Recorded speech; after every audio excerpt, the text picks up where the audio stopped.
दोस्तों सब्सक्राइब करें हमारे चैनल को और बेल आइकन को दबाएं ताकि आप देख सकें हमारी वीडियो सबसे पहले। दोस्तों अगर आप पाकिस्तानी हो तो पाकिस्तान जिंदाबाद, भारतीय हो तो जय हिंद नीचे कमेंट कर दें। न्यूज वीडियो को लाइक शेयर जरूर करें और चैनल सब्सक्राइब कर लें। शुक्रिया।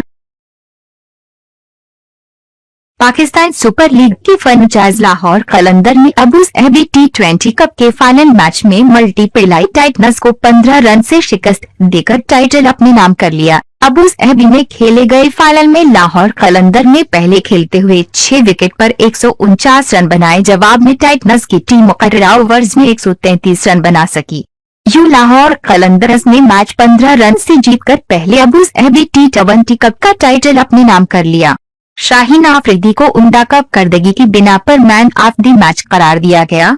मैच में इस शानदार फतह पर लाहौर कलंदर के खिलाड़ियों और टीम मैनेजमेंट ने ग्राउंड में और ड्रेसिंग रूम में खूब जश्न मनाया। ड्रेसिंग रूम में मनाए गए ऐसे ही एक जश्न की वीडियो सोशल मीडिया पर वायरल हो गई है, जिसमें एक ऐसी शय नजर आई है कि जिसको देखकर सारे पाकिस्तानियों की परेशानी की इंतहा ना रही है, बल्कि टीम के मालिक फवाद राना भी सर पकड़ कर रह जाएंगे।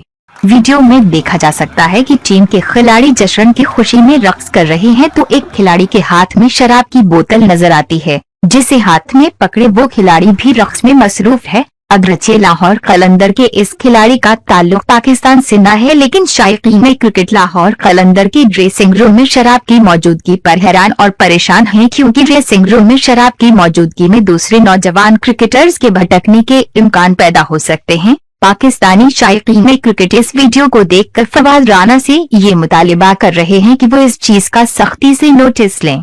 दोस्तों क्या आप भी फवाद राना से ड्रेसिंग रूम में शराब की मौजूदगी का नोटिस लेने का मुतालिबा करते हैं? अपनी राय नीचे दें। पाकिस्तान